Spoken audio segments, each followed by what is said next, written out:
Quando nós falamos em constelação familiar, nós temos que falar da história da constelação familiar, como ela surgiu através do seu criador, um alemão, um psicanalista, um estudioso do comportamento humano com muitas especializações, um alemão chamado Bert Hellinger. Bert, enquanto estudava as constelações, ele era missionário católico, ele era padre, estava em missão lá na África do Sul. E assim como as missões católicas ao redor do mundo, muitas vezes você é inserido numa comunidade para levar para a comunidade os conceitos cristãos e trazer os ensinamentos de Cristo, como a gente conhece através das missões feitas ao redor do mundo.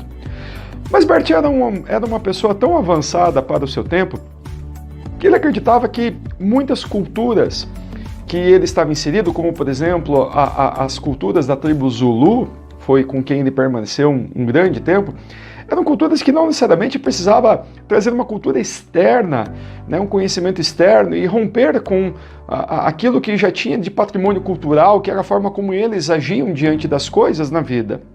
Não teríamos então que mudar os seus deuses, as suas religiões, as suas crenças. Na verdade, o que ele queria era contribuir para a existência daquele povo. Então ele se inseriu naquela comunidade e buscou ajudar com conhecimentos sobre tecnologia, agricultura, e foi ajudando aquelas pessoas e tudo mais. De tanto conviver com aquelas pessoas, ele começou a observar costumes, ritualísticas da cultura do povo Zulu, e ele ficou intrigado como aquele povo, aquele clã, aquela tribo era tão harmonioso. E ele tentou descobrir por que havia tanta harmonia assim. Ele percebeu que havia alguns traços da cultura deles muito específicos. É a forma como que eles se interrelacionavam, a forma com que eles tratavam as pessoas, aqueles que já haviam desencarnado, os mortos, como eles lidavam entre eles nas trocas das coisas que eles juntavam. E de tanto trazer e compilar essas informações, ele chegou a uma conclusão que aquela harmonia toda não era um tropeço do destino, aquilo estava sendo provocado por como eles se interrelacionavam. Daquele momento em diante, então, ele começa a estudar outras culturas ao redor do mundo e ele começa a perceber que as harmonias dentro dos sistemas, e nesse caso da tribo especificamente, ela era gerada porque havia respeito a algumas regras básicas de convivência. Ele deu o nome dessas regras de leis sistêmicas. Ele descobre então que existem 3 leis que regem os sistemas, que regem as harmonias dentro dos sistemas. Quando a gente fala de sistema, o que é um sistema? Bom, um sistema para nós é tudo aquilo que se aglomera por afinidade ou por parentesco. Por exemplo, a nossa família. A nossa família, ela se aglomera por parentesco. Nós temos, por consideração sistêmica, duas famílias. Uma família que nós chamamos de origem, sou eu, os meus pais, avós e quem vem antes de mim, e a minha família atual. Por exemplo, eu, o meu cônjuge, a minha parceira e os meus filhos gerados desse relacionamento. Então tenho no meu sistema, no anterior e no atual, essa identificação de um grupo de pessoas que estão juntos por afinidades. Mas existem outros sistemas de pessoas que se aglomeram por afinidades. Nós temos um time, um grupo de pessoas, que pode ser os meus amigos, um time de futebol, é um sistema.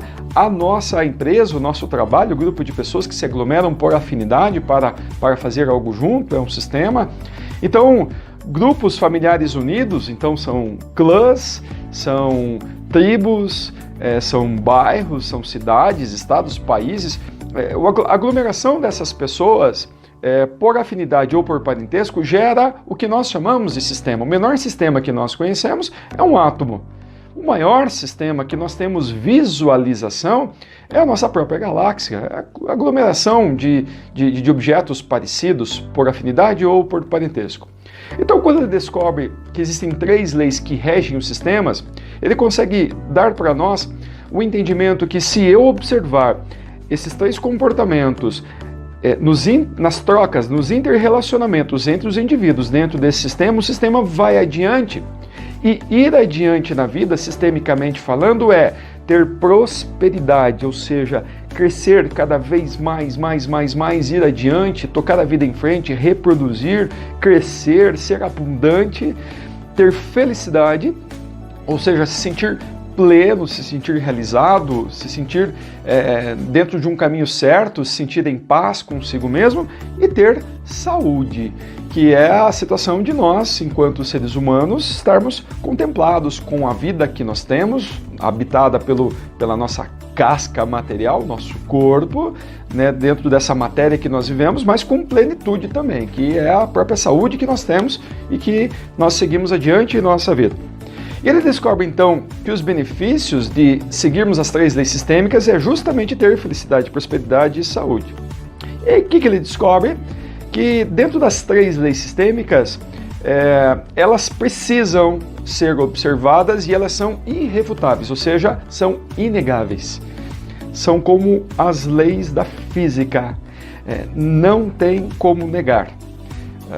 Por exemplo, uma lei da física é a lei da gravidade. Você não pode subir num prédio de 5 andares e falar: esta lei não me atinge, vou provar para vocês, e se atirar lá de cima. Você sabe o que vai acontecer.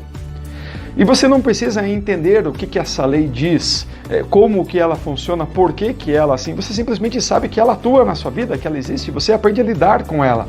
As leis sistêmicas funcionam da mesma forma, você só tem que saber que elas existem, que elas atuam na tua vida e você tem que aprender a lidar com elas, não importando qual é a fonte, qual a origem, como que é, ou por que deixa de ser que ela funciona.